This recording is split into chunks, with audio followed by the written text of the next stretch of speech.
Bem, boa noite, boa tarde, boa noite a todas e todos. Eu gostaria de começar aqui a nossa atividade com promoção da Faculdade de Filosofia, Letras e Ciências Humanas e do Departamento de Sociologia,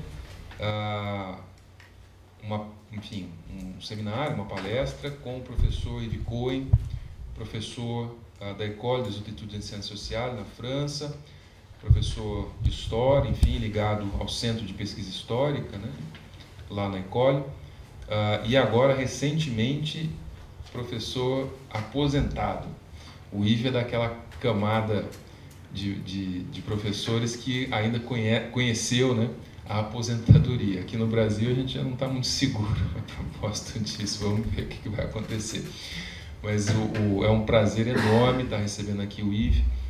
Já o recebemos em outras oportunidades e ocasiões de seminários, palestras. O Yves é um amigo de longa data, um dos historiadores mais importantes, né, do trabalho na França, com inúmeros livros publicados, 2 deles que se destacam porque receberam prêmios. O livro dele sobre o Materno, né, que é o pai do Taylorismo na França, chamado Organiser l'aube du terrorisme, e o Siècle des Chefs. O Yves, entre outras coisas, ele foi o primeiro historiador ocidental a ter acesso direto aos arquivos pessoais do Joseph Stalin, quando houve a abertura dos arquivos na Rússia, enfim, e ele acabou produzindo bastante sobre esse material, e uma parte, né, desse material está exposto, analisado, trabalhado nesse livro chamado O Século dos Chefs, que foi publicado pela Amsterdã há um par de anos, 2013. E enfim, um livro que teve uma repercussão muito grande, muito forte. O Yves tem bastante coisas publicadas em português, apesar de não ter um livro em português, até onde eu sei. Mas nós temos artigos do Yves publicados na Tempo Social. Tem uma espécie de síntese do Século dos Chefs na revista Fevereiro, que está online, vocês podem acessar. Enfim, e tem muitas coisas que foram sendo, na revista Cult, eu me lembro de um monte de coisa que a gente publicou de uns anos para cá, e o que mostra que o Yves já está bastante, digamos assim, ambientado com o Brasil, né? Então, eu queria agradecer a presença de todos e principalmente ao professor Yves Cohen pela oportunidade de estar aqui conosco novamente para falar sobre um tema absolutamente candente que, na minha opinião, dialoga de uma maneira muito íntima com o que a gente está vivendo na América Latina hoje, em particular no Chile, no Equador, enfim. Então, sem me alongar mais, queria passar a palavra ao professor Yves. Muito obrigado, Rui, pelo convite,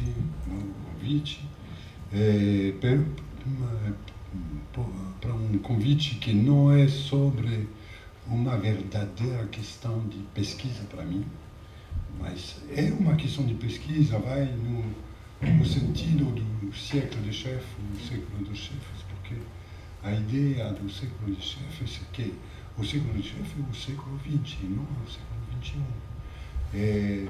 Então, eu escrevi outros papéis, outros artigos sobre os movimentos sem líderes dos anos 2010, antes dos Gilets jaunes acontecerem, inclusive sobre as jornadas de junho de 2013, que foi um movimento fantástico sem líderes, antes de se transformar em outra coisa. Mas o grande momento de 2013 foi esse momento de movimento sem líderes. Então, super obrigado por essa ocasião. Eu quero falar que eu estou pesquisando esses movimentos. Fiz uma pesquisa em Ucrânia sobre Maidan. Participei em muitos atos aqui, não somente em São Paulo.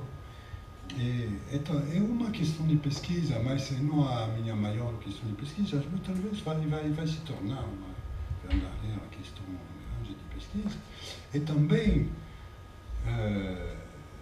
vou falar um pouco disso, para mim uma questão um pouco especial, porque eu comecei a estudar o movimento dos coletes amarelos que começaram dia 17 de novembro de 2018. Foi em vários rotatórios, ao redor de Paris, etc. Participei nas manifestações de sábado em Paris, etc. Só para ver com amigos, colegas, para discutir. E em janeiro eu decidi de comprar um colete, de vestir um colete, de me tornar colete amarelo. Então, você convidou um colete amarelo, falando dos coletes amarelos. Eu esqueci,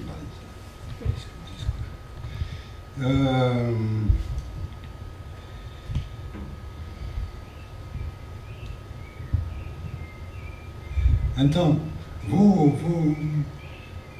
uma dos pontos importantes da minha fala hoje falei da dinâmica porque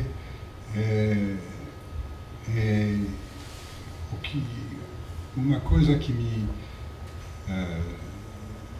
me parece muito importante é que esses movimentos, os coletes amarelos, como outros movimentos, eles têm fases. Não são movimentos, tem fases. E queria um pouquinho falar disso, porque é muito difícil entender isso quando você participa mesmo. Eu vi isso com meus amigos coletes amarelos, é difícil de se dar conta da transformação do movimento mesmo. Então, vou falar um pouco disso. E, claramente, vou localizar os coletes amarelos nesses movimentos dos anos 2010. Movimentos sem líder, sem chefe, não é uma invenção do século XXI, claramente. Não vamos fazer toda a história disso, mas nos anos 2010, desculpa, mas tenho também problemas com a língua portuguesa. Não sei, houve uma verdadeira onda de movimentos sem líderes, começando com a Tunísia, depois Egito, a Turquia, a Ucrânia, Brasil e outros países. É muito. O que também surpreendente é que o ano 2019 é um ano incrível desse ponto de vista. É muito difícil acompanhar tudo, pesquisar cada um desses movimentos de longe, mas talvez no momento não viajei para fazer uma pesquisa em pessoa, mas talvez vou fazer, mas no último mês, só o último mês, Equador, Bolívia, Líbano, Iraque, Chile, Egito também, Haiti. E os coletes amarelos continuam. Vamos falar disso. Então, esse movimento estava um pouco preparado por um grupo de pessoas, preparado em particular focado sobre uma questão de taxa sobre o carbono para gasolina, etc.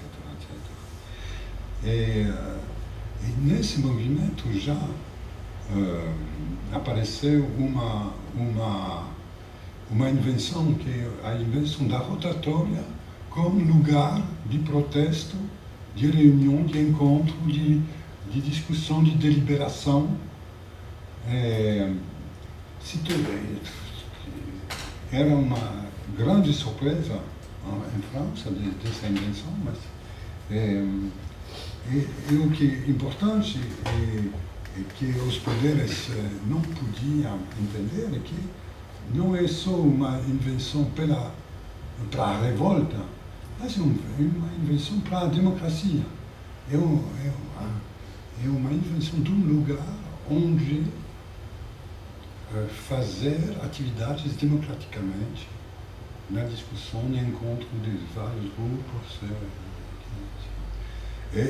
Me parece de uma importância capital, absolutamente capital, mas ligada, essa importância é bem ligada a esses outros movimentos que se chamam também os movimentos das praças, porque se fala das praças em Tunísia, da Praça Tahrir, em Egito, da Praça Gezi, da Praça Taksim em Istambul, da Praça Maidan em Ucrânia.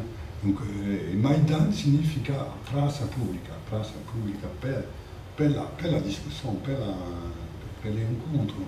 Então, Maidan estava bem denominada.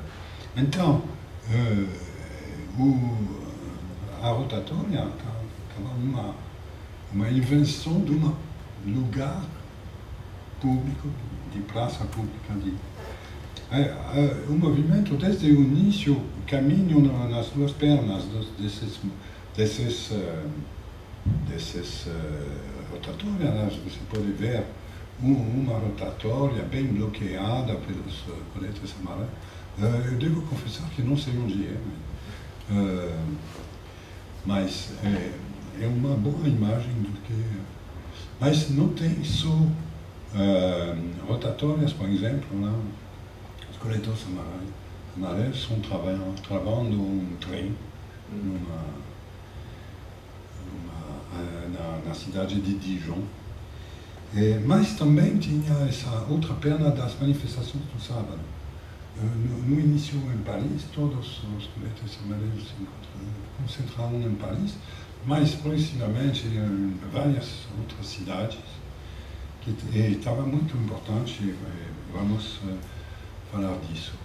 Também uma coisa que aparece super importante desde o primeiro olhar é o princípio da horizontalidade, né, do recuso dos representantes, recuso de líder, recuso de porta-voz, recuso de... a ideia do que cada rotatória, cada assembleia de Gilets jaunes é soberana.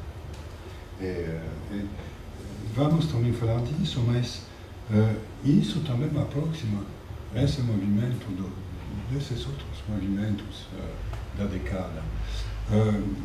Estou falando, em França, estou conhecido por esse discurso sobre a variedade desses movimentos. Mas devo falar que é difícil ouvir para os coletes amarelos que eles não inventaram tudo. Mas todos esses movimentos funcionam como ligações, são conectados. Em França mesmo houve essa Nuit debout, em 2016. Estava um pequeno movimento, mas já um movimento de ocupação de uma praça, ou de praças, depois nas cidades. E também de uma prática horizontal, de democracia direta. Então, é muito interessante, também é muito interessante do ponto de vista das ciências sociais, do papel das ciências sociais, que é de fazer esse trabalho de falar, mas você sabe, existe em outros lugares. Em 2015, eu organizei em Paris, na École des Études, como uma amiga socióloga, encontro dos movimentos sem líderes desses anos, com pesquisadores em ciências sociais, mas também com ativistas reflexivos, com membros dos movimentos que refletiram sobre, porque acho que estava nosso papel, se podemos fazer uma coisa como pesquisadores é não de falar a verdade dos movimentos aos movimentos mesmos, porque não sabemos mais do que menos mesmo, mas de ajudar o pensamento e o encontro natural, a confrontação dos pensamentos. E isso é publicado, tem links, então, mas às vezes é difícil fazer isso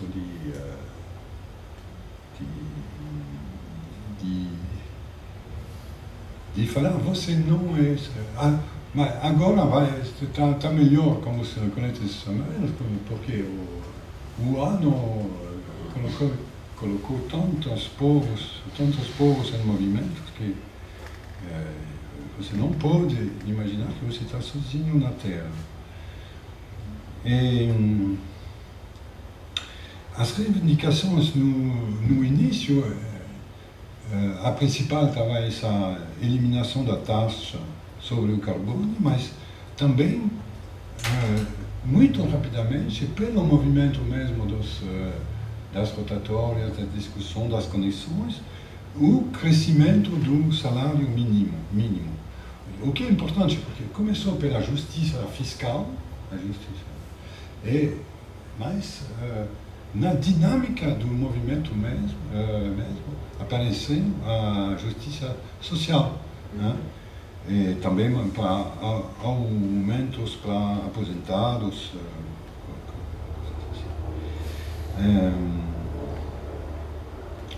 uma característica muito importante é a imediata violência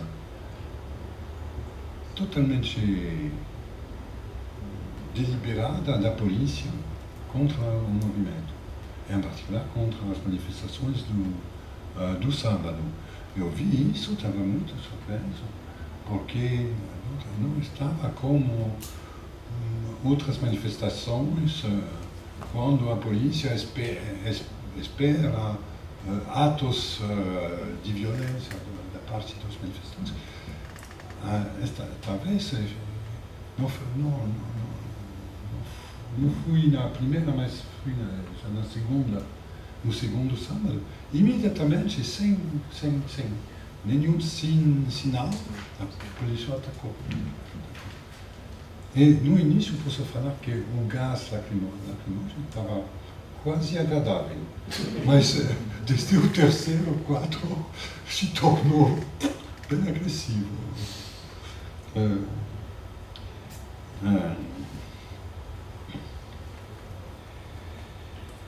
E uma coisa interessante, antes de falar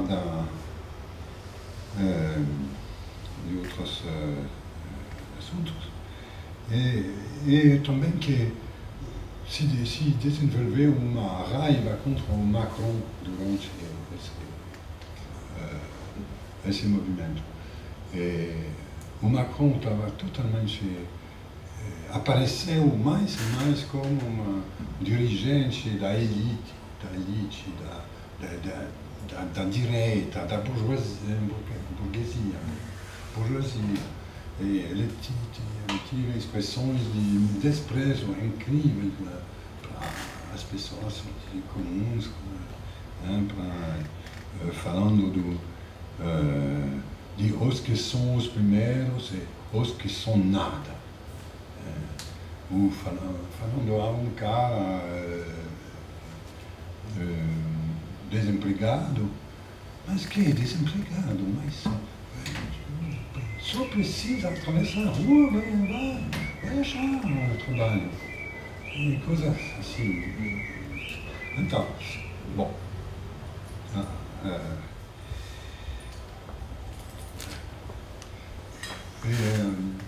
Vou voltar para essas características dos coletes amarelos, mas queria falar de uma questão que me parece importante, porque eu entendi que no Brasil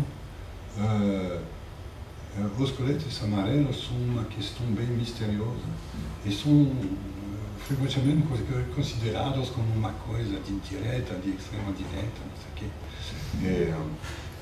o que me lembra a atitude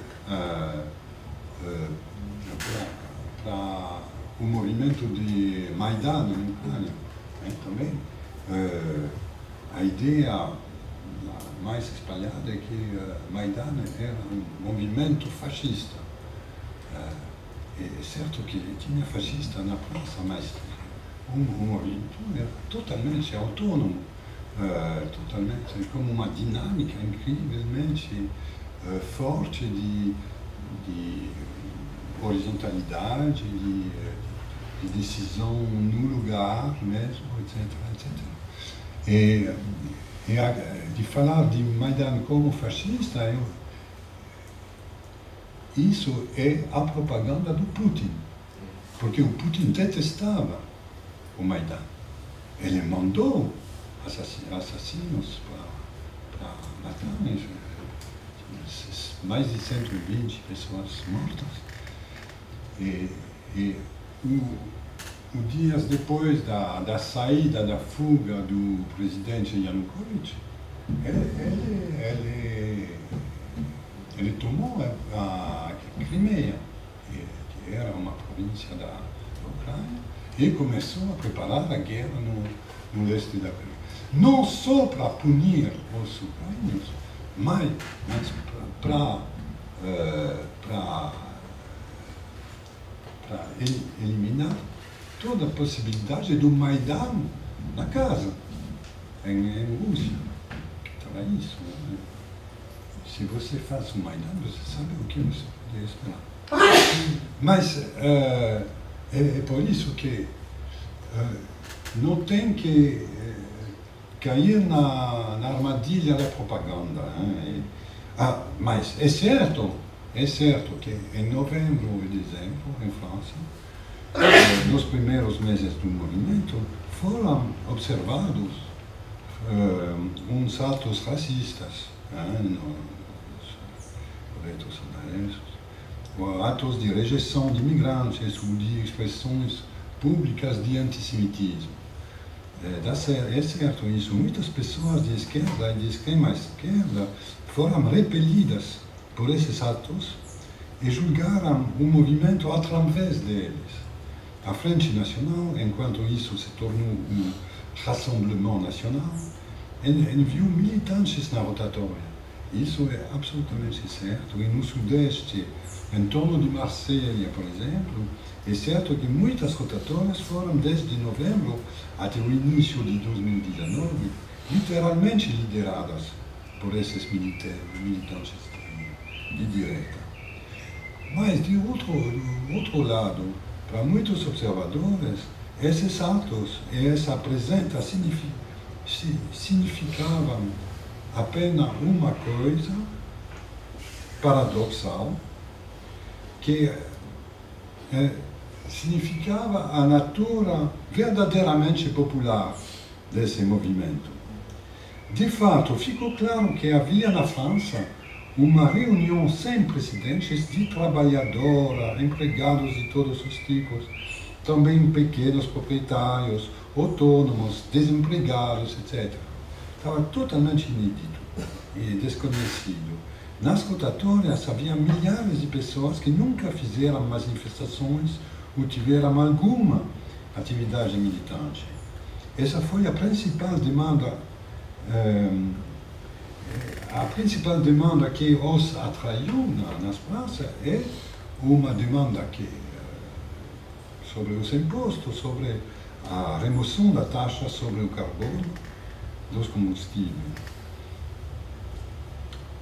De fato, esse imposto afetou principalmente todos aqueles que tiveram que ir trabalhar de carro ou usar seu veículo pessoal para o trabalho.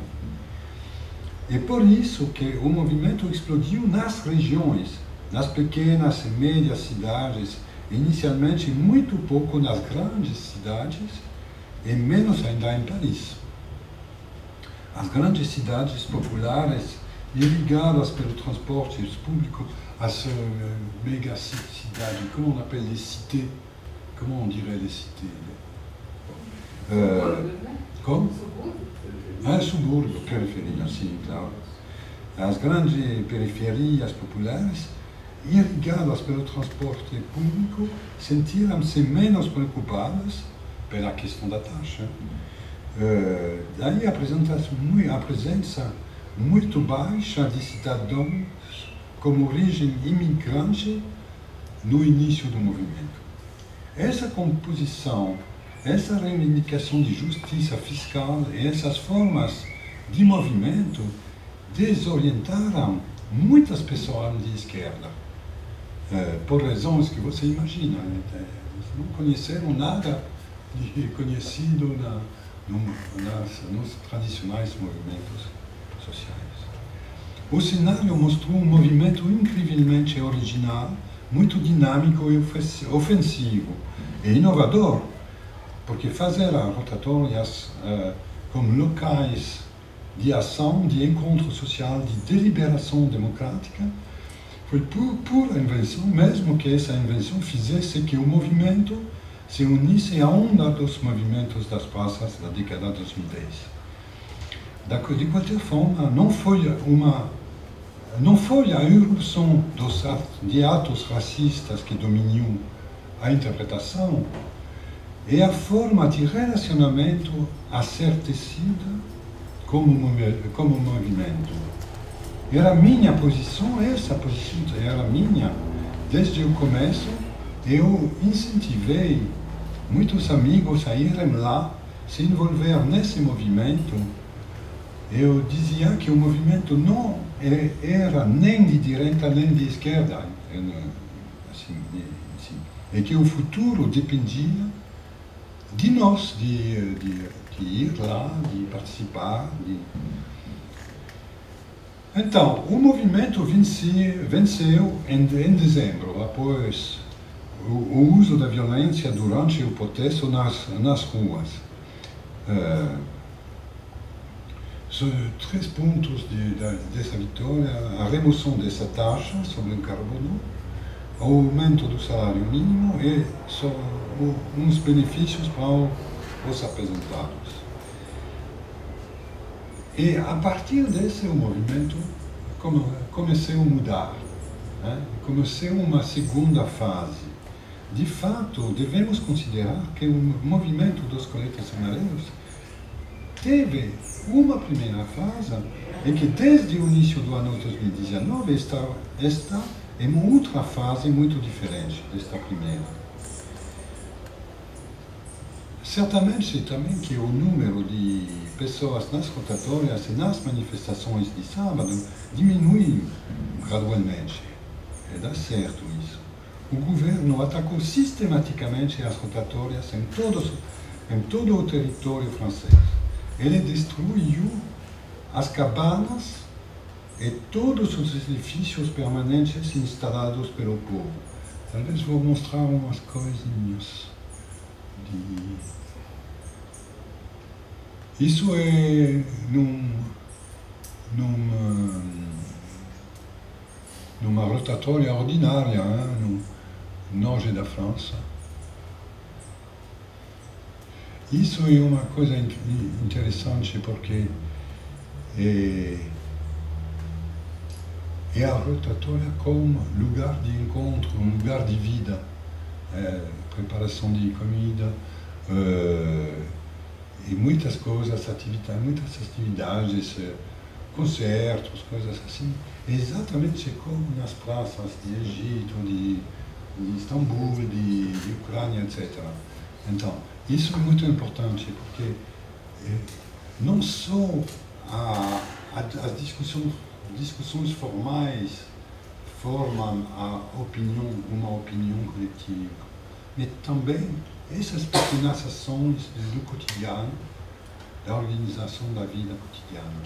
É por isso que, quando eu vejo no Iraque, na Praça Tahrir, que é o mesmo nome do que a Praça de Cairo, tinha instalações de tendas, para se encontrar as populações diversas, de xiites, de sunites, mesmo de cristãos, etc.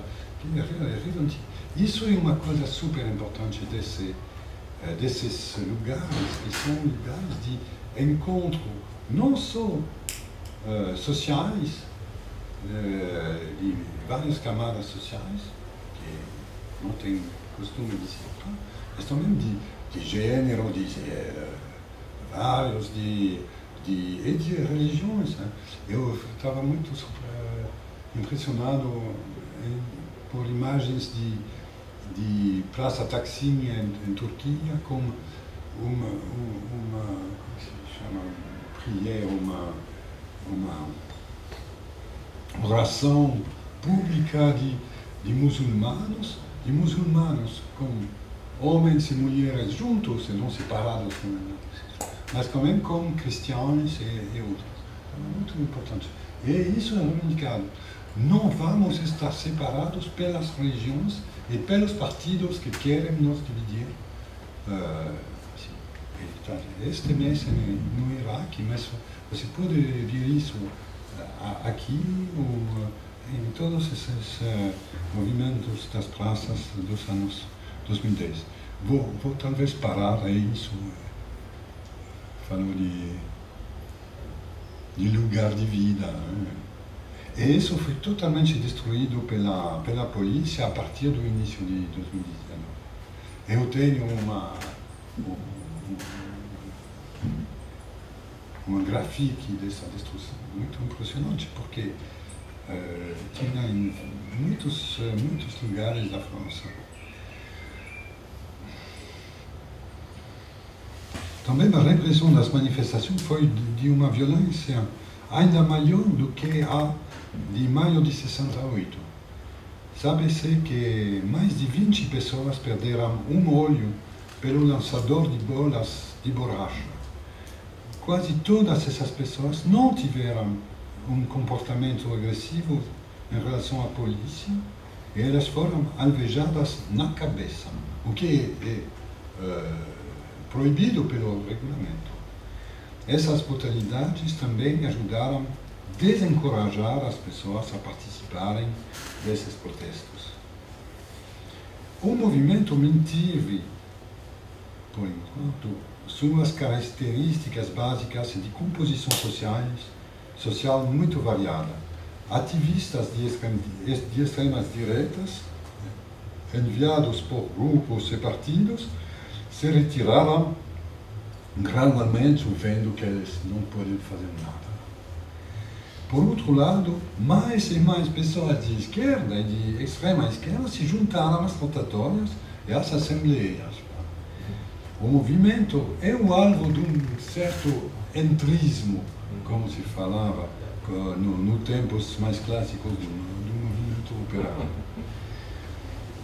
Mas a questão depois do vitória do dezembro é que novas reivindicações apresentar.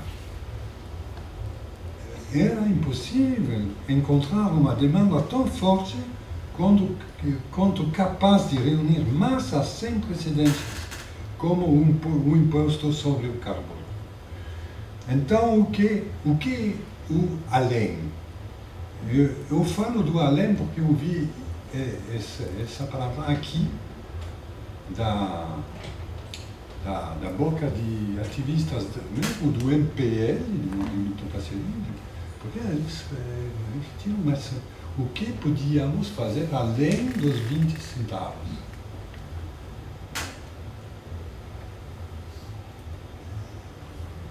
Mesmo se essa questão é legítima, mesmo se essa questão não é legítima, é uma questão é a questão dessa segunda fase. A segunda fase tem um problema, porque não é mais a surpresa da primeira, quando uma reivindicação reúne massas totalmente inusitas, desconhecidas de pessoas. Essa primeira fase, em geral, nesses movimentos do qual eu falei, foi sucedida.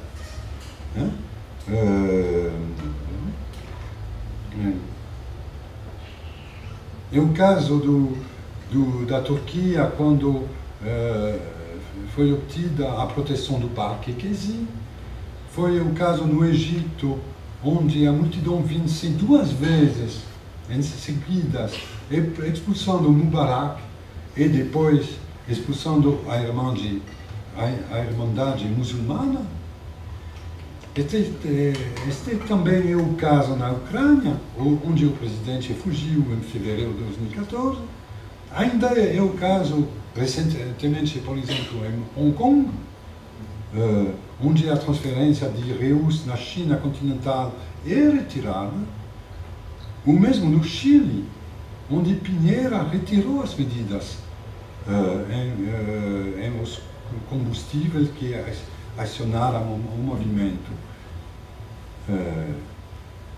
E mesmo podemos falar do Brasil, porque depois dessas manifestações fantásticas no Brasil inteiro, de mais de 1 milhão de pessoas, também foi anulada o movimento dos transportes públicos no todo o Brasil. Então, ok, que isso também um grande problema dessa vitória de primeira fase é que ele paga muito caro, com uma repressão muito forte. Uma repressão que é forte justamente do feito da força e da força do movimento, da força totalmente desconhecida do movimento. Então,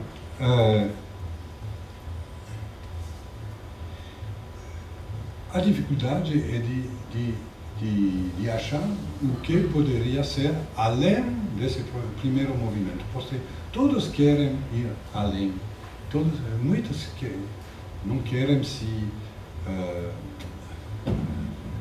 não devo sair dos caminhos conhecidos da língua, porque depois não sei nada mais. Se contentar das primeiras. Eu sei que aqui nas ruas de São Paulo, muitas pessoas viveram pelos 20 centavos, mas também para muitas outras coisas, desde o início, uma ocasião de exprimir uma revolta, etc. Então, por exemplo, em França, tinha uma proposta de um RIC, referendo de iniciativa de cidadania, de fazer que toda decisão política de importância seja um referendo do povo completo. Essa ideia estava vindo da direita, de um cara de direita mesmo, conhecido por estar bem negacionista. Então, durante um grande momento, esse RIC estava uma reivindicação importante desse início da segunda fase. Mas agora quase não existe mais no movimento. Então, que a revolução, mas eu vejo isso também, a revolução, o fim do sistema. Agora não se fala muito da revolução, mas queremos o fim do sistema. E isso coloca uma questão muito interessante, muito importante, qual é o papel da ideia de revolução nisso? Me parece que nesses movimentos dos anos 2010, a revolução, como estava a revolução do século XX, como modelo de 1917, modelo russo, bolchevique, não era em nenhum desses movimentos. Não vi em nenhum lugar, nem conhecidos em pessoas, nem estudados de longe, de distância. O modelo da Revolução Bolchevique é out. fora da reflexão. O modelo da Revolução Francesa estava muito presente em França, ao menos em França, das revoluções do século XIX. Mas o que me interessava é que a diferença entre, por exemplo, os anos 68 e os anos 2010. Nos anos 68, que foram também anos de ondas revolucionárias, de ondas de movimentos, a questão estava de fazer a revolução, mas uma revolução melhor do que a soviética, a bolchevique. E por isso, uns foram maoístas, porque acreditavam que a Revolução Cultural estava no modelo da revolução dentro da revolução. Mas, então, a revolução estava na pauta. Mas, 40, 50 anos depois, não é mais na pauta. Porque entre 68 e 2010, tem 1989, 90, 91, o fracasso completo do comunismo soviético, a transformação do comunismo chinês em comunismo capitalista, um capitalismo comunista. Então, o comunismo se torna uma catástrofe à escala da humanidade, à escala da longa história do século, mais dos séculos da história. Então, me parece que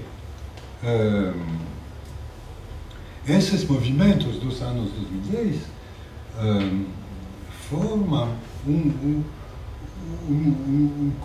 bom, podemos falar também de 68 desse ponto de vista, mas como essa relação com o movimento, o local, o que fazer localmente nessas praças, como essa crítica do século XX, essa crítica de feito, de fato, mas também de palavras do século XX, podemos assistir a uma experimentação de novas formas de legitimidade democrática, de novas formas que não querem estar destrutivas. Não encontrei também a ideia de destruir mesmo a democracia representativa, que não funciona, sabemos bem isso. Mas a questão não é a destruição, é de inventar novas formas de democracia, de vida também, de expressão, de ligação social. Mas é difícil também para esses movimentos de se dar conta desse momento, de como pensar esse momento. Mas acho que esse pensamento é muito presente nesses movimentos. Eu vi isso porque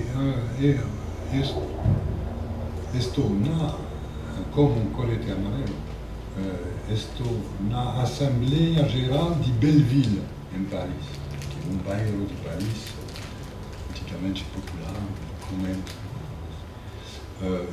Estou também um colete amarelo do ensino superior e da pesquisa científica. Me faz rir, talvez vou explicar um pouquinho. Para mim é muito mais importante de estar colete amarelo de Belleville. E participo em dois grupos de discussões, um de Belleville e um também de uma parte da periferia. É muito interessante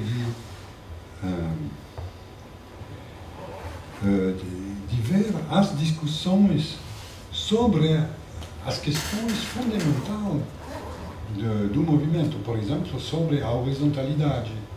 E esses últimos dias tinha uma discussão sobre o papel, por exemplo, da Assembleia das Assembleias, que tem Assembleia das Assembleias, que se reúne todos 2 meses, e acabou de se reunir na cidade de Montpellier, e tinha uma grande discussão, porque a Assembleia de Belleville fez uma proposta sobre a questão das relações internacionais dos coletes amarelos. E uns dos amigos da Assembleia falaram que a Assembleia das Assembleias deve estar o motor das relações internacionais dos coletes amarelos. Eu protestei, o que é isso? Onde é a horizontalidade? Se a Assembleia das Assembleias deve estar um motor e não um governo. Eu vi nos papéis 3 vezes no parecer sobre a Assembleia, a palavra base. A base deve fazer. Eu protestei. Que é esse movimento horizontal que tem uma base e um pico. Eu vou ler a resposta de uma dos cara enviado que eu recebi ontem.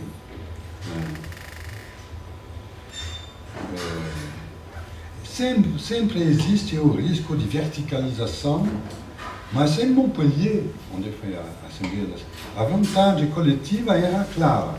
Qualquer proposta de criação de um escritório ou um gabinete permanente era rejeitada. As assembleias locais permaneciam soberanas, a dinâmica é unificadora e horizontal. Nossa cúpula é fraternidade. Tá bom. É interessante, porque tem essa discussão. Eu vi em outros casos essa discussão, mas onde essa discussão é mais ridícula é entre os acadêmicos. Eu tenho muitos problemas com os coletes amarelos no ensino superior. Primeiro porque muitos deles não ficaram nenhuma vez nas rotatórias. Eles são entre si, etc. Não todos. Mas e também me coloquei essa mesma questão da horizontalidade, a ocasião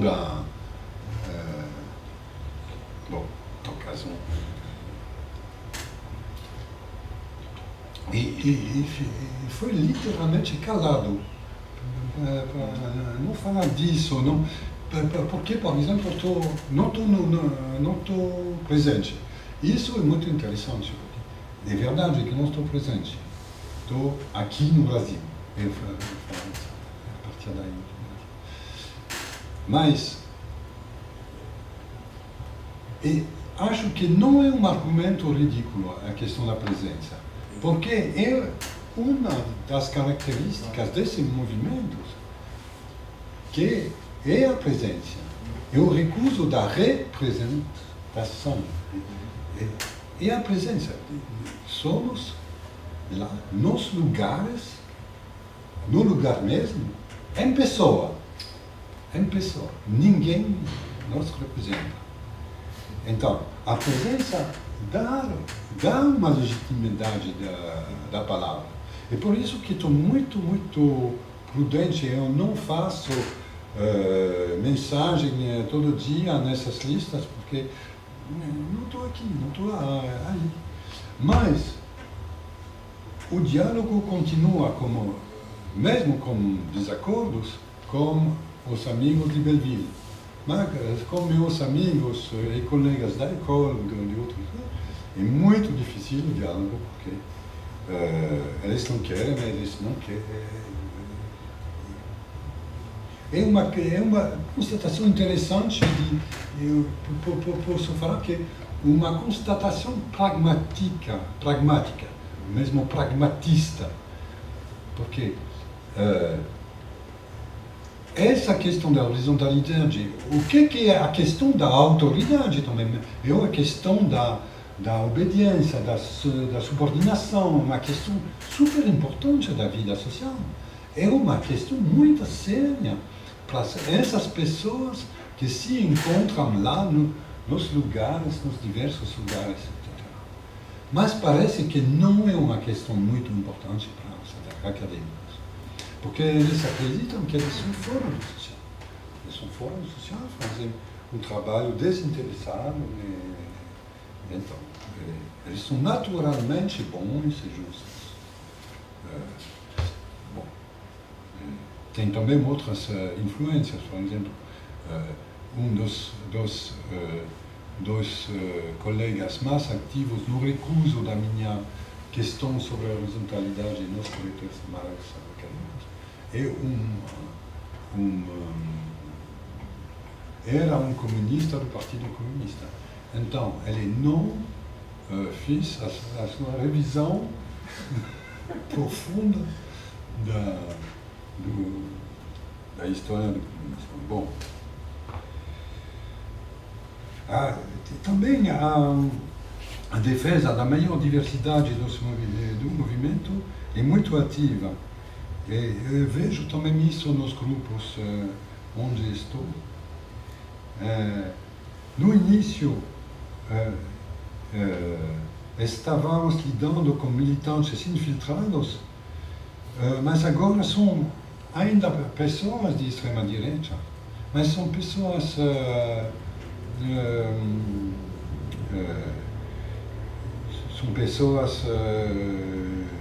não ligadas, isoladas, se posso falar. Então, é interessante de também olhar as discussões dos amarelos para conservar a integridade do movimento, a capacidade de integrar uma variedade de pontos de vista opostos. É muito interessante o confronto dos argumentos que esta vez também bem mais rico nas duas listas onde estou da periferia de Paris e de Belleville do que na lista do ensino superior. Tem também um colega negativista, defensor de Assad e de Putin, tem uma discussão, mas é uma discussão bem ridícula.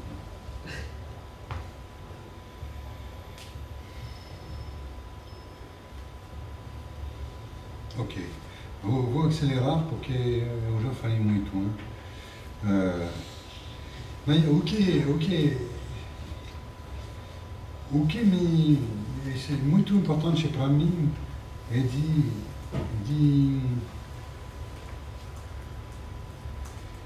de ver que esses movimentos dos anos 2010 são todos muito singulares, cada um é singular, e cada um se recusa a comparação. Mas, no mesmo tempo, de alguma forma, são incomparáveis. Mas, no entanto, eles compartilham muitos traços que formam juntos uma novidade, me parece, na história.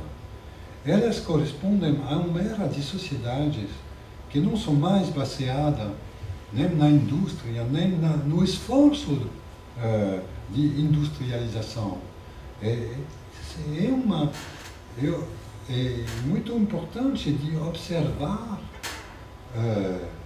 como o povo, difícil usar essa palavra, mas as variadas camadas sociais lidam com essa situação nova de pós-industrialização. E tem uma invenção que devemos respeitar e observar com muito respeito,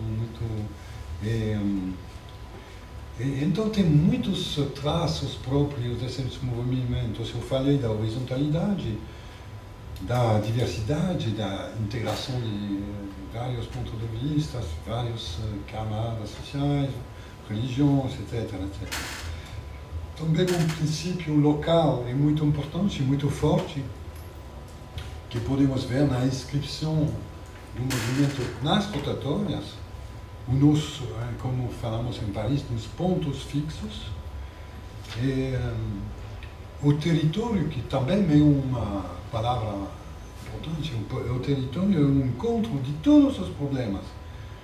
E também podemos falar que o encontro dos dois principais componentes da história de longue durée, de longo prazo, da sociedade industrial em descomposição, recomposição, decomposição, recomposição, e também da terra superexplorada em busca de soluções de sobrevivência.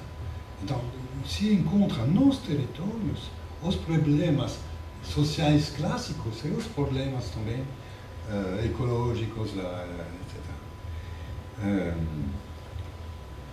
E também, por exemplo, no Chile, agora, temos uma pululação, não sei como falar, de assembleias territoriais, que não são o cabildo, que não são as assembleias de representantes de partidos, mas que são verdadeiramente assembleias locais que discutem de tudo, de decisões dos movimentos, mas também da vida locais.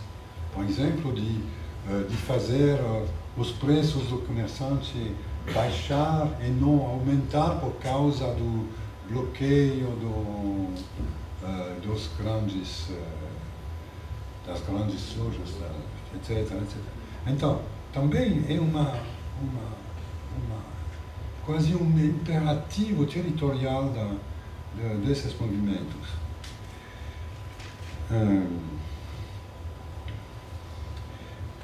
Essas assembleias locais são todas baseadas eu vejo isso também nos coletos amarelos, em trocas igualitárias e horizontais, o que é uma das formas de generalização das características do movimento de liberação das mulheres, revividas cerca de 50 anos atrás, na década de 70, logo após 68. Me parece que agora essa tendência para a igualdade e a horizontalidade, que não é de hoje, se espalha na sociedade.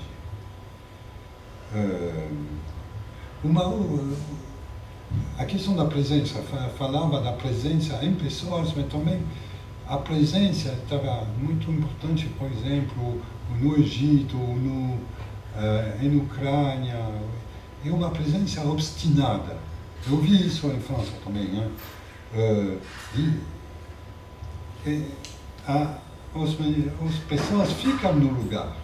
Elas ficam no lugar e frequentemente, sem mesmo tentar escapar da polícia mais agressiva. É uma coisa muito surpreendente. Uma outra coisa da qual poderíamos falar é da relação com a violência. Eu encontrei em Paris também a mesma tolerância com a violência do que eu encontrei aqui, como os Black Blocs nas manifestações.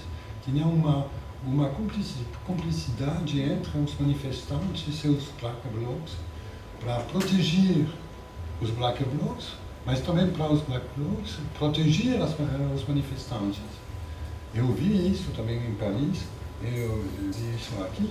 É muito importante porque, mesmo se os coletes amarelos não participaram na violência diretamente, eles aprovaram. E isso é uma questão muito importante, porque se você olha, eu falei da importância da violência repressiva, tem essa violência que vem do movimento, mas isso também cria situações de extraordinariamente tensas, etc. E como a Argélia é possível ver como pode ser uma aprendizagem desses movimentos, porque a Argélia é um movimento dessa forma, mas tinha uma carta de princípios extraordinária baseada sobre a não-violência, a não-agressividade, o respeito das pessoas dos lugares, etc. E que foi observada por todos e que não é por nada na unanimidade do movimento e na dificuldade para o governo de atacar de frente. Né? Então,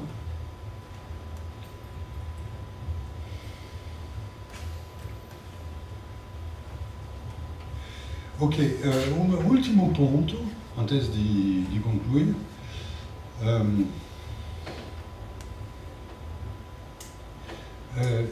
Claramente que a vida social não é feita apenas dessas explosões públicas de protesto, de revolta.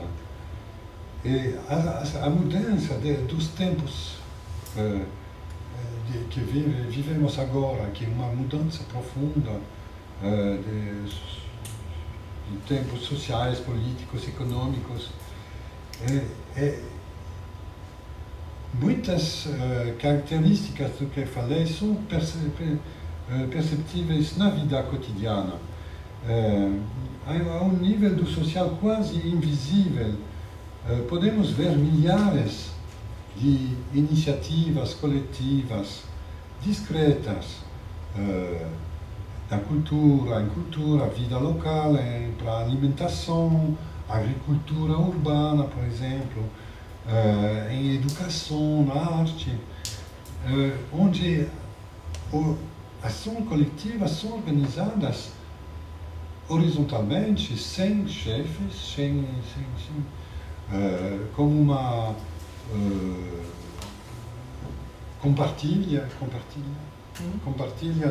das tarefas pela discussão coletiva, etc.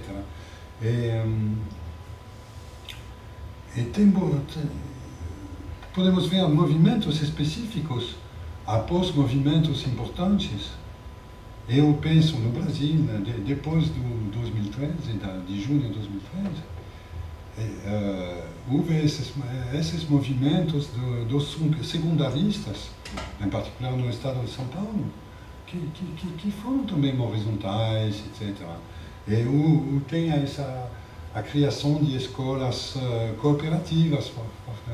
Em outros países você pode ver consequências desses movimentos na vida ordinária, na vida cotidiana. Na França tem as áreas a defender, tem associações colegiais, nova forma de associações, sem presidente, sem escritório, gabinete, não sei como se chama, mas que são deliberadamente colegiais, horizontais, municípios que se organizam, que organizam a vida local sem prefeito, o que é mais difícil porque o prefeito é obrigatório pela lei. Também pode ser a reunião dessas formas. Muitos colégios amarelos se organizam em associações colegiais, por exemplo. Então, tem então, também uma violência, pode ser horizontal, como os black blocs são muito frequentemente totalmente horizontais, como iniciativas que surgem. Então,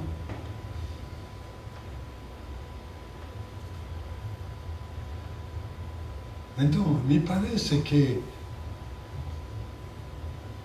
tem esses movimentos como coletes amarelos e todos os outros que eu falei, que você poderia assistir, mas tem que olhar também a nossa tarefa como pesquisadores em ciência social, tem que observar e ver e participar nessa vida também cotidiana, que mais e mais se organiza com formas originais que recusam as formas hierárquicas organizadas dos séculos interiores.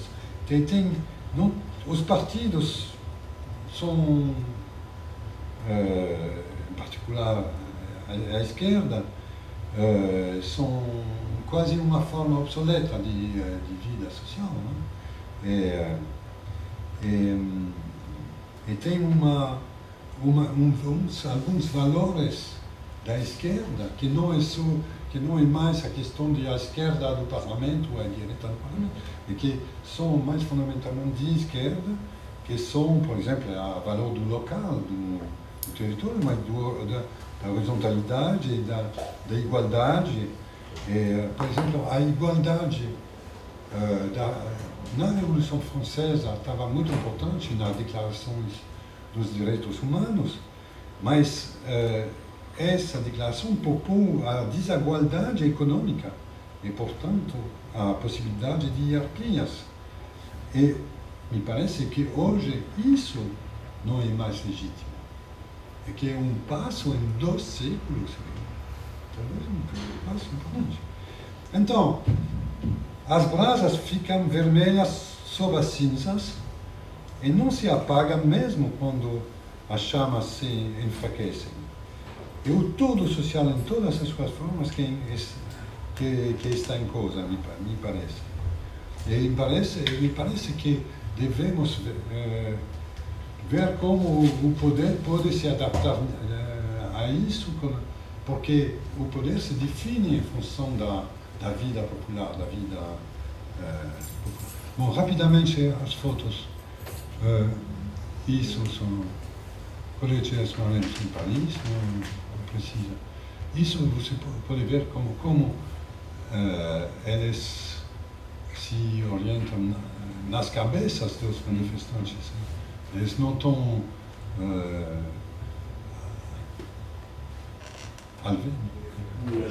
alvejando os pés, né? Isso é dessas vintenas. Pode ver o efeito disso. Então, a violência pode ser que as armas são diferentes. Também o Louis Vuitton conhecia também uma experiência um pouquinho. Isso é a destruição das cabanas das rotatórias. Às vezes é pela polícia, mas mais frequentemente é um fogo que ninguém sabe quem faz esse fogo, mas talvez na prefeitura de polícia se sabe. Então, se imagina quem é o mais violento, o prefeito de polícia. O prefeito em França é o prefeito da administração, não é o prefeito da cidade. A violência está na altura da causa. A violência é na altura da causa. Então, é sobre essa relação com a violência. Zone anti-Macron. Não racista e facho. Isso não é uma colete fascista. Hein? Grève, blocage, Macron, dégage. Você pode ver, grève, blocage, Macron, dégage. Como? Oui, grève générale é jogo de palavras, como se faz? Sim. Jogo de palavras. Mas também você pode ver esse cara como o RIC, o Referendum de Iniciativa de Cidadania. Então, isso é uma discussão, é muito difícil achar discussão de liberação nas rotatórias. Isso é uma discussão coletiva, assim,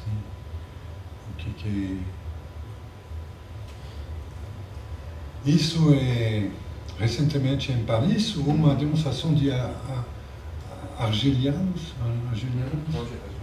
E você pode ver que agora tem essa integração, essa referência. Alger, Santiago, Barcelona, Paris, Bagdad, Beirut. Comité de citoyens algériens en France. C'est muito interessante isso. Isso são coletes amarelos onde? Perigosíssimos.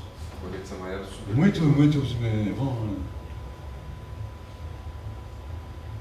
Onde? Não sei. na Rússia. Uau! No norte da Rússia, eu tenho uma ex-aluna que fez a dissertação dela sobre essas demonstrações democráticas na Rússia, e agora é apaixonada com os coletos amarelos da França. Ela voltou para a Rússia trabalhar e ver. E tem essa cidade de Chies, onde Moscou quer jogar todo o seu lixo. Então, mas sem tratamento, só jogar.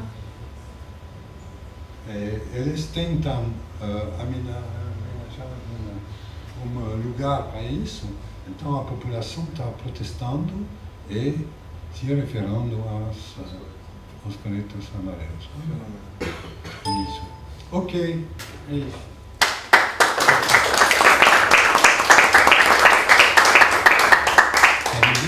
Falei demais.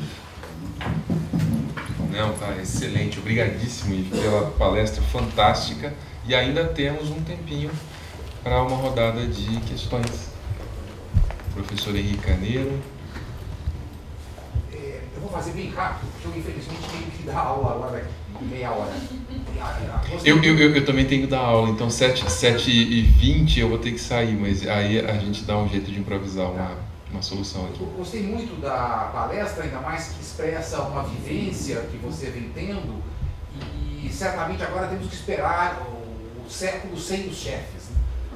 O século? Teve o século dos chefes, agora teremos o século sem os chefes. Claro que é.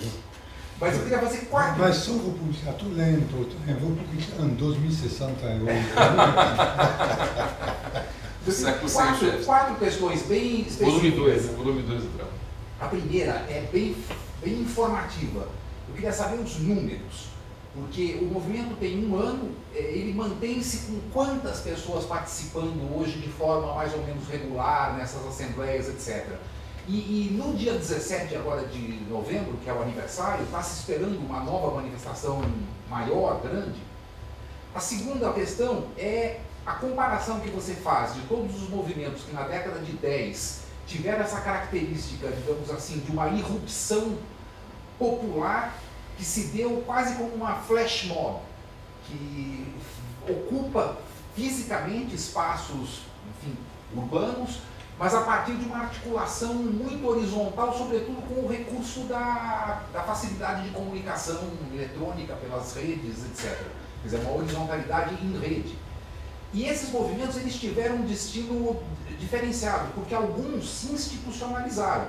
O mais destacado é os indignados espanhóis que se transformaram no Podemos, que expressa a Puerta del Sol, que foi um desses movimentos também expressivos. O Occupy Wall Street, nos Estados Unidos, de certa forma, acabou entrando na campanha da esquerda do Partido Democrata, etc.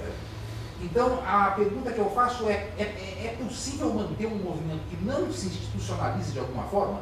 Porque um dos coletes amarelos tem se mantido contínuo, aparentemente autônomo. A tentativa de institucionalização, que foi a campanha para as eleições europeias de uma ala do movimento, parece que fracassou, porque o conjunto do movimento não apoiou essa tentativa de torná-lo uma lista eleitoral. Então, é possível haver um movimento que tenha continuidade, porque os outros eles tinham uma irrupção, era uma flash mob. Como manter uma flash mob contínua? A terceira questão é se você vê um paralelo com os movimentos pela questão, digamos, socioambiental. Tanto o movimento das greves escolares, da Greta, etc., como a Extinction Rebellion na Inglaterra, que também tem características, assim, ao meu ver, semelhantes. E por último, você diz que é uma superação completa do modelo bolchevique, do modelo do comunismo soviético. Mas esses movimentos não estão colocando também uma perspectiva que é muito da herança soviética, literalmente da palavra, do conselhismo, ou seja, esse assembleísmo, e que se constitui em formas de duplo poder ou até de contrapoder. Porque ao se estabelecer um bloqueio ou ao tentar se fechar uma empresa, etc., é uma ação física de contrapoder. Isso não é um embrião soviético? Eu não sei seu nome, desculpa. Felipe. Felipe, perdão. Eu tenho uma questão que, na verdade, o que você acha, uma hipótese. Por acaso eu estava na França esse ano e acompanhei, bom, estava aqui também em São Paulo em 2013. E a primeira coisa que apareceu foi quando apareceram os coletes amarelos, os comentários de brasileiros, foi exatamente uma espécie de comparação apressada, imediata, já pensando, e claro, já geralmente uma esquerda amedrontada, né, sobretudo porque já pensando nos desarranjos políticos que causaria e levaria à ascensão da direita, porque sai dos moldes do cardápio eleitoral, então ele já não sabe muito o que fazer. Mas, enfim, aí aparece essa questão do gilet jaune de direita, né, que para mim é um pouco estranho quando se fala nesses termos de tentar identificar, eles são, esse aqui é racista ou esse aqui é xenófobo. Porque na verdade, você pensar qualquer movimento social, se o problema é TST, você achar que todo mundo ali é desconstruído, você acha que não tem racista, enfim, tá ali, é misturado. O movimento social, o movimento da CUT, o movimento operário, não tem homofóbico ali dentro? Tem, você lida com isso. Eu acho que a questão dos manifestantes de direita, dessas manifestações que se tornam a pró, na verdade teria que ser analisada por um outro viés, que acho que isso é a distinção central com 2013. Em 2013 teve um momento em que você teve realmente manifestações em que os manifestantes estavam junto com a polícia, quer dizer, tirando selfies, fotografias junto com a polícia, ou seja, eles eram meio... Quer dizer, posteriormente às revoltas. Em 13 anos.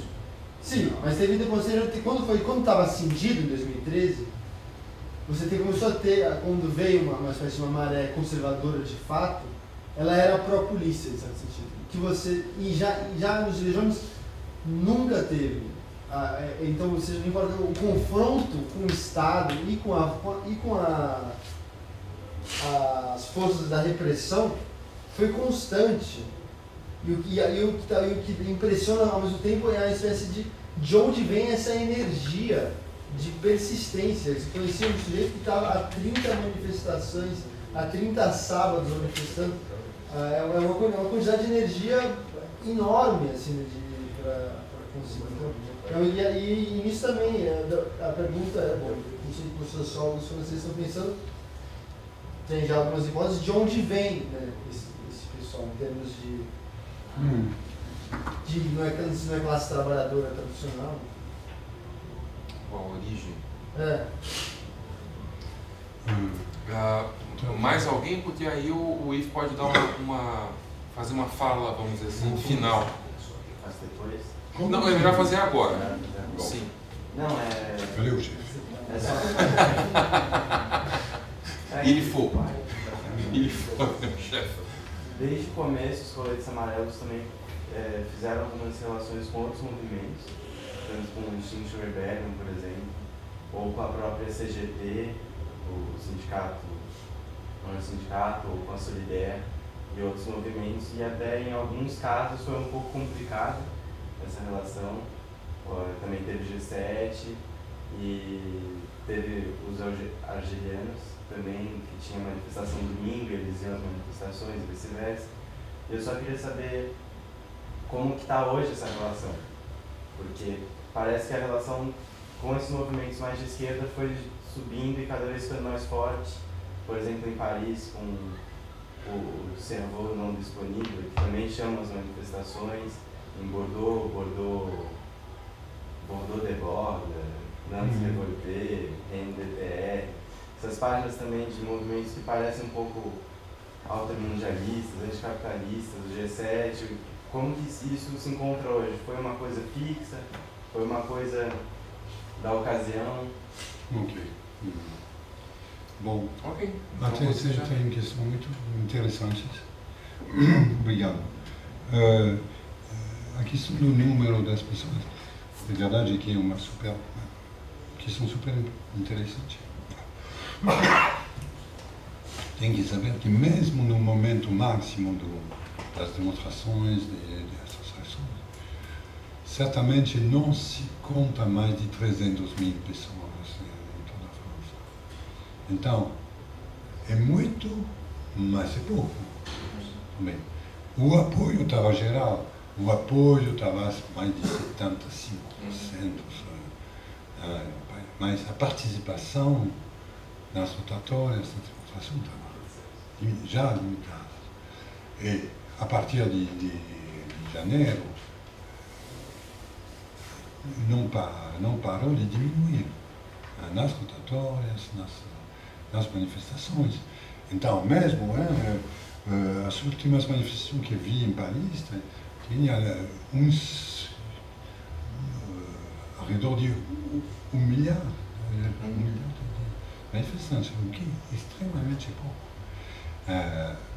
Depende da cidade, depende do momento, depende de várias coisas, mas eu falei porque também as pessoas se afastaram de medo, simplesmente, frequentemente, mas sobretudo porque somos numa fase que não é uma fase explosiva. É muito importante para mim, me parece, para pensar a dinâmica desses movimentos em geral. Por isso que... Então, lógica da flash mob, isso é também uma questão de como a gente observa esse movimento, mas também como a gente observa o social. Não precisa de se limitar aos movimentos. Por isso que eu falo que é interessante de ver a consequência dos movimentos em não-movimentos, em formas de vida mais ou menos organizadas de forma horizontal, etc. Eu vi isso em Ucrânia. Depois de Maidan, grupos foram para frente. Então, anarquistas foram para frente, mas como um princípio de um batalhão não hierarquizado. Estava uma continuação possível, mas também na Ucrânia uma continuação possível nesse país que era um país socialista, soviético, etc.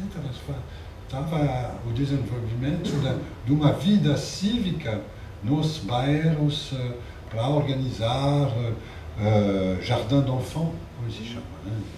Jardim de infância, uma creche, um teatro de bairro.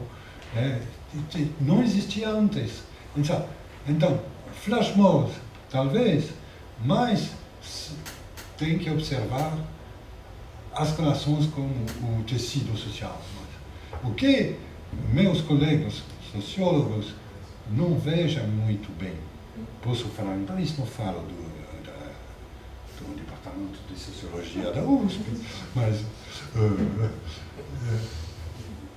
acho que o que me parece super importante é esses movimentos como uma realidade profunda de uma nova política do mundo, a essa escala do mundo, mas também como um sintoma de uma transformação da vida social, da vida política. Falamos dos novos líderes autoritários de vários países, porque essa ideia que tem essa vontade de ter chefes, etc. Mas esses chefes também se instalam para impedir esses movimentos da população, essas novas formas do social desorganizado. E por isso que a questão da instituição acho muito importante, fundamental. Tem uma vontade de não estar institucionalizado. O que estava uma discussão de 68 e depois de 68, a questão da instituição. Acho muito importante, porque isso é um desafio, e talvez o desafio de base. Não queremos estar institucionalizados. Mas, como conviver com a instituição não é como a forma antiga da revolução que quer matar todas as outras instituições para substituir as suas, para colocar as suas instituições. É uma coisa que não vamos nos institucionalizar. Tem um problema. É por isso que me parece que o caminho de Podemos, Syriza, etc., não é o caminho, mas você pode ver que esse caminho para partido, novo partido, entre aspas, é bem limitado. Em todos os outros países desses movimentos líderes, como se fala em inglês, não tem esses novos partidos de esquerda. Tem mais essa vida política social profunda que deserta a política tradicional, de certa forma. Mas também essa desinstitucionalização me parece que não é uma vontade de matar a instituição. É mais o que uns intelectuais franceses falaram depois de 68, se colocar num processo de institucionalizam. Um processo institucionalizam. É a questão aberta agora no movimento dos coletos amarelos. Tem essa questão aberta, explícita.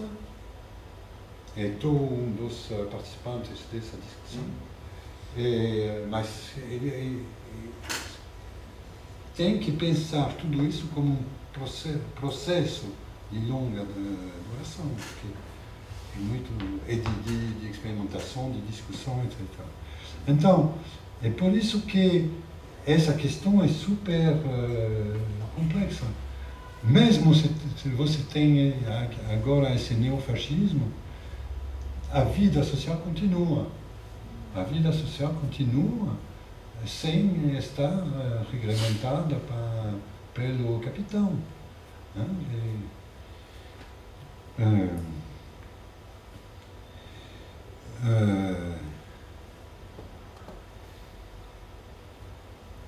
É por isso que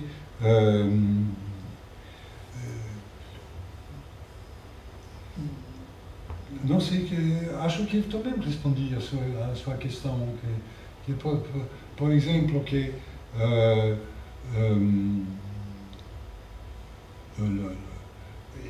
eu concordo com o Henrique que aqui no Brasil, essas fotos de manifestantes com a polícia é de 2015 e 2016. 13 e 14 não. 13 e 14 não. Você não vai ter Copa. Exatamente. Então concordo totalmente. Talvez porque sou historiador, mas sou muito atento nisso. Henrique também é historiador.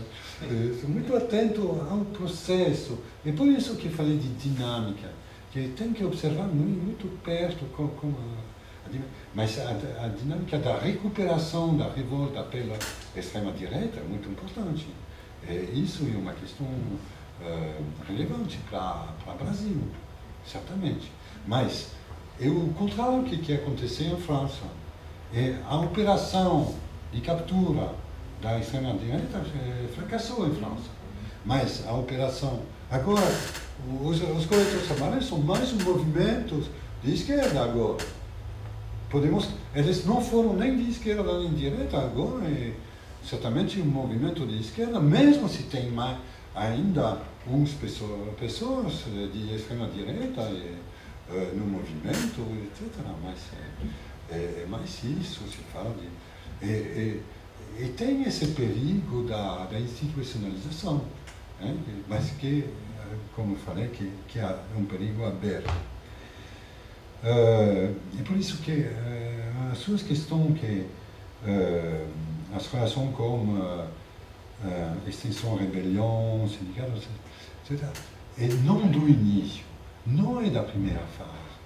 Da primeira fase, que é a fase mais eficaz, que é a fase eficaz, que é a fase que obtém se suicida. Essa questão não sei. O movimento tinha essa lógica. Os sindicatos foram bem afastados, não queriam ver isso. Eu tenho amigos, estou desde os anos 70. Eu penso num amigo querido da região de Peugeot Leste, que todo o tempo um sindicalista da CFDT, etc. Ele não queria mesmo nem olhar uma rotatória. Para a questão, porque eu matou outra coisa para essas pessoas. Para os jovens menos, mas para a geração mais muito difícil. Então, no início não tinha nenhum esforço para fazer aliados, alianças, etc. Agora sim, mas eu posso falar de apoio às greves com os sindicatos, tinha uma manifestação comum de extensão rebelião com os coletes amarelos em Paris, umas semanas atrás, com a ocupação da ponte do Châtelet em Paris. Era muito interessante. É muito contestado do interior dos coletes amarelos, porque a extensão rebelião não é um movimento bem limpo, bem... Então tinha esse reflexo de quem que é esse? Tem também nesse movimento esses reflexos. Então não sei, porque agora os coletes amarelos são uma opção política, uma possibilidade de ação políticas, mas o papel deles na configuração sociopolítica francesa é bem menor agora do que estava 6 meses atrás. E não vai melhorar.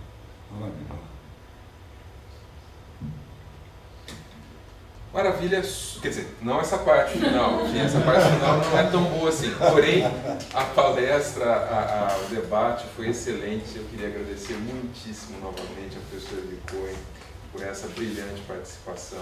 Cada ano que o Yves vem aqui para São Paulo, ele dá uma palestra excepcional para a gente, num português cada vez melhor. É notável, e isso é muito legal também, porque mostra o tipo de compromisso que o Yves tem conosco aqui.